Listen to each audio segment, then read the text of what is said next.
Hello, welcome back. I am here to talk about college. This is something that's come up with a number of our clients and wondering how to use their banking policy in order to fund college for their kids, grandkids, or themselves. And so today I'm going to take the bold step and tell you that you can absolutely pay zero for college, okay? This isn't smoke and mirrors. This isn't a bait and switch. This is the real deal. I'm not talking about preparing your kids for some athletic scholarship or academic scholarship. This applies to anyone who, average individual kid who wants to go to college and you want to supply the means to do so, and you want to look into your banking policy to do so. I will also tell you that the number one main ingredient for this is prior proper planning.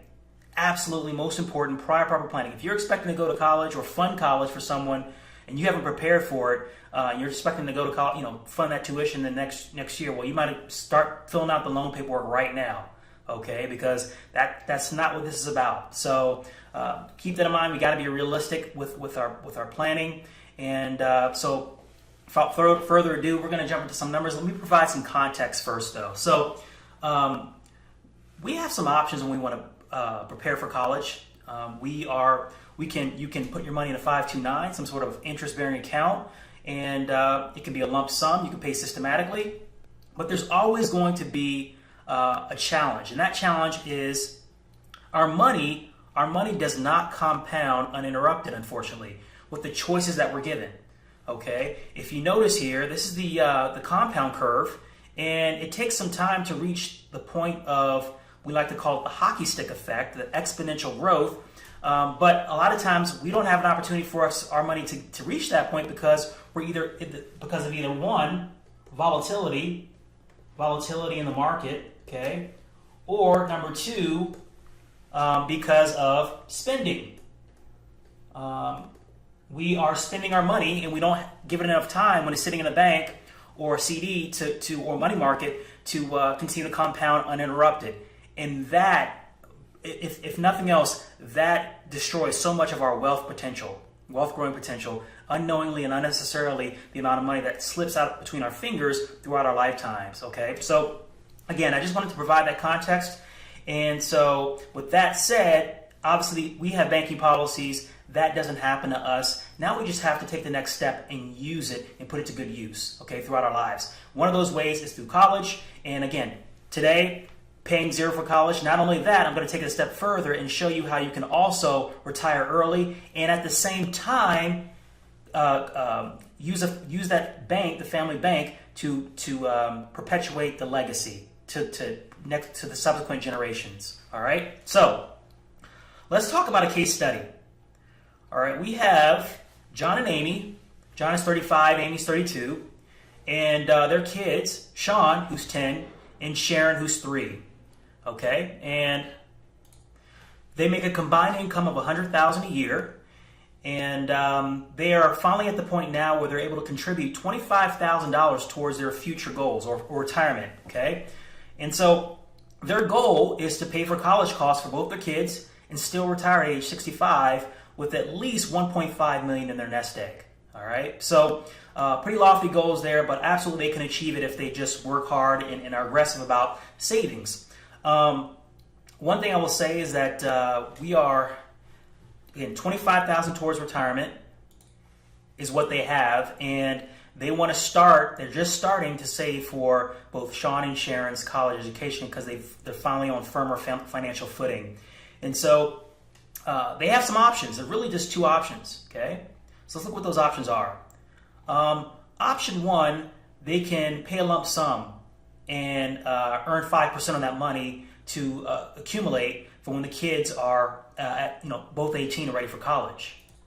Now, one thing I neglected to mention is the fact that John and Amy both they already know which college their kids are going to. They're the type of family they met in college, and their kids they brainwash their kids so that they know exactly where they're going to school. All of the kids have the college swag or whatever school they're going to, and so they've looked into it. Right now, the costs of college are $18,000 a year. $18,000 a year. They also have done some research into the inflation rate of the tuition for this particular college, and it's 4.6 right now, 4.6%. So this is the case for a lot of colleges where inflation, where the cost of college are raising at a faster rate than the inflation rate, and that's been happening for the last 10, maybe 20 years. And so 18,000 today obviously is not going to be 18,000 5, 10, 15 years from now, and so we have to take that into account.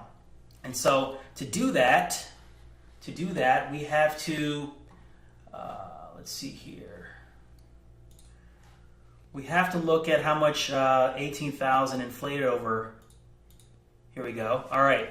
So what we're looking at here is a calculator that looks at cash flow, and we've taken $18,000 here. Okay, $18,000 right here, and we have we have inflated that over 4.6% each year. And so by the time Sean is 18, which is 8 years from now, okay, Sean is 18 at the 8-year point from now, college tuition would be $24,660. Okay, again, because of inflation, first year, second year, third year, fourth year, so on and so forth. So that represents the cost of college for Sean. And then we also have Sharon. Okay, she's 3 years old right now, so in 15 years, she's going to be paying $33,000 towards college, and then in her fourth year, it's going to be $38,600. If the costs continue to increase at the consistent 4.6 rate, then that's what we're looking at here. And so, no one knows for sure, but you can certainly plan accordingly based upon what history shows us. And so 4.6 is what we're going to plan for. And we also have to consider the fact that what if we could put our money into an interest-bearing account? Okay, that account might be a well, actually, let me do this. So at this point, John and Amy have an option. Okay, if you look here, okay, the amount that they'll need by the time it's all said and done is $250,000. All right, to pay for their kids' education. All right, so what we need to do is kind of back into that number using a time value of money calculator and find out, all right, what amount right now, if we apply 5%, if that amount was growing in an account at 5%, all right, what amount will we need in our account today in order for our money to grow to $250,000 and have enough for the kids? All right, so right here, we would need $104,000. $104,000 in order for the kids to go to college if we would just wanted to put the money in an interest-bearing account earning for 18 years. Okay, John and Amy, do they have $104,000 just laying around? They do not. So this option is out. Okay, this option is out. Option 2, we can save systematically, and we can earn 5% in an account over 18 years. All right, so what does that amount need to be? Okay, so well, if we put that amount in an account earning 5%, all right, an account earning 5% for 18 years, our money would grow to we would need $331. Okay, we need $331,000. Okay, so if we back into that number again using a time value of money calculator, okay, $331,000 is what we would need. Earning at 5% over 18 years, we're looking at an annual payment of $11,207. $11,207. If we put that amount of money into an interest-bearing account, we would have enough to pay to be able to meet the objective of paying for both Sean and Sharon's college. Okay, all right. Now that presents a problem. Even though it's doable, that means John and Amy have to actually come up.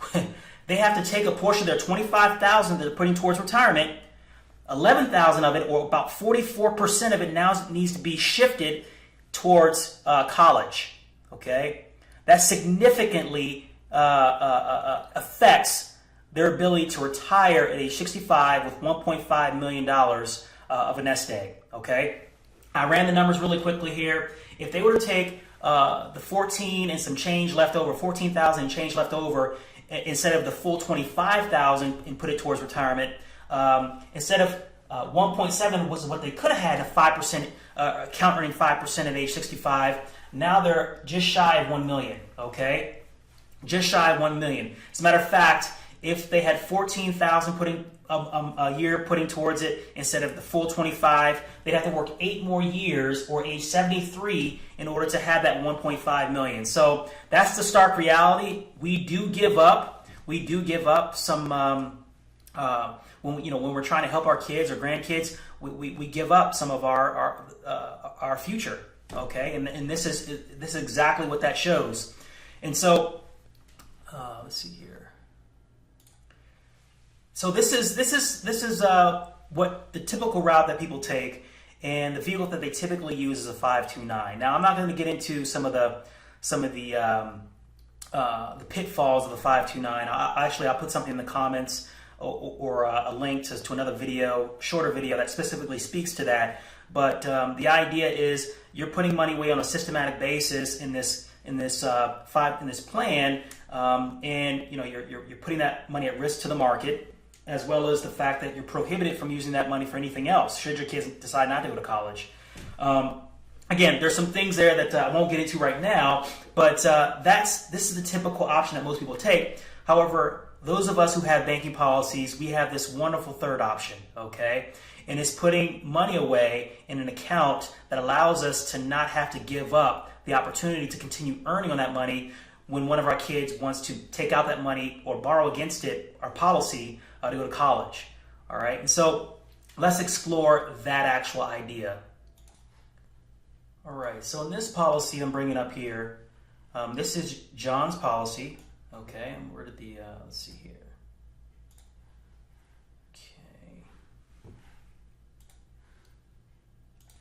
This is John's policy, and what you're seeing here is his $25,000 going into the policy.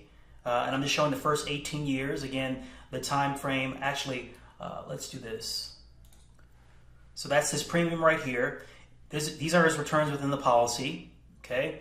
Right here, we have his policy cash values and his amount of loan available, okay? Policy cash values with that detail the loan amount available, okay? So this amount here is what is continues to earn in the policy and remains untouched. Again, you are borrowing from the general fund, the insurance company's general fund, when you take a policy loan. And that's what this shows. It shows you how much you have left available to take against your policy cash value. All right, so first thing we want to do is we want to take a loan in year 8. Again, that is when Sean actually starts college, when he turns 18, okay? And so we take that $18,000 loan, okay,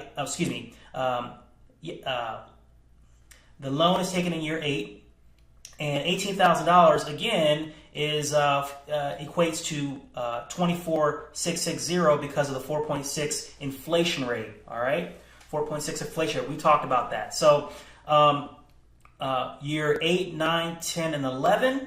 Okay, this is the amount that Sean has in terms of his loan balance. Okay. This is the amount, his loan balance that he has left over at the end of his college career at 4 years. Let's look at Sharon. Okay. Sharon starts taking a policy loan, a loan for college. You give her, John gives her a policy loan for her tuition, college tuition at year 15. Okay, 15, 16, 17, and 18. And again, the cost for her college is significantly more because of inflation.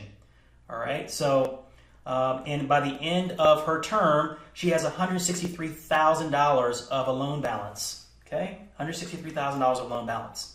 All right, now, understand that John and Amy have been speaking with their kids about the importance of the true cost of money. These kids have learned via their family bank how to use this amazing vehicle called the banking policy, okay? And so they understand that anytime they get a loan from the banking policy, from the family bank, they have to repay that money back, okay? So they're learning some extremely, extremely priceless values around money that they're going to take with them to their own families and so on and so forth and pass down the line. And so they understand, it's been agreed upon within the family that Sharon, when you guys go to college, you're going to pay back that loan, and they've come to the agreement that it's going to take, they're going to allow them to pay back that loan over the course of 12 years. 12 years, okay? As soon as they get a job, 12 years is what they're requesting to pay back that loan. And so let's take a look at that. All right, so I have one more right here. Let's see here. So at the end of Sean's college career, again, he has that $119,000 balance in his policy, and he's paying that back over the course of 12 years. So at year 12, he's repaying the loan back over 12 years. And let's just say that John and Amy, they're just going to charge their kids the 5% that the insurance company is charging them. Okay, so they're not in it to make a profit. Although, who's to say you can't charge your kids or grandkids, 6.5%, make a little bit of money off that, right? Depending on what the market will bear, depending on what the market's doing, that might still be, a cheap money. So, the fact of the matter is, they're just asking what they're paying, so 5%, and so they're paying that off over the course of 12 years. You can see here that Sean's payment goes down. Let's see if we can isolate this real quick. So Sean's payment ends in 12 years. All right. Okay. We see here again the loan available, and then also Sharon's loan. Okay. Sharon is ready to start paying off her loans in year 19. In year 19, Sharon is able to start paying off her loans. $163,000 is her loan balance, and she starts paying that off in over 12 years. Okay. Down to zero. All right. By the end of that 30 years, or by John and Amy's age 65, they have a balance of $1.8 million of cash value in their policy. Now, this brings up some interesting things. Okay, number one, does Sean and Sharon are they saddled with student loan debts? No, they're not. As a matter of fact, if Sean and Sharon if they had a tough time trying to find jobs and it took them a couple years or so, they could absolutely, I'm sure, their parents would be okay with them kind of delaying the payment of those loans. All right. So this does not, put that big, huge chain around their ankles like a lot of these young kids have today. Okay. So it frees them up in a lot of ways, and the control is now within the family. All right, so a lot of flexibility here, a lot of control here. Does Sean and Sharon, do they have to be beholden to 5%? Absolutely not. Again, if Sean lost his job and he couldn't make student loan the loan payments back to his father, back to his parents, then they may come to agreement that, hey, find a job first, stop paying the payments, take care of your other priorities first, and start repaying when you can. Okay, and so we are reclaiming that function back in our own personal economy, keeping everything in-house. It's extremely powerful, And so in this case, John and Amy were able to achieve $1.5 million of retirement money that they wanted in their nest egg, actually by age 63. Okay, by John's age 63. Okay, so $1.5 million by John's age 63. And just to kind of take it a step further, here. All right. So if they decide to stay on track and retire at age 65, again, $1.828 million is the amount that they have. And let's just say they wanted $80,000 of tax-free money in retirement. Okay, that money is going to be increasing by 4%, cost of living inflation. Okay. And so that money continues to increase. And what you'll notice here is that by the time they're, for 25 years, by the time they are 65, 75, 85, 90 years old, they still have money available in their cash value. You can tell here that $80,000 is no longer $80,000. Now they're pulling out upwards of $200,000 out of their policy, borrowing against the policy, okay? And not to mention, if they died at age 90, okay, their death benefit is going to be significantly larger than their cash value.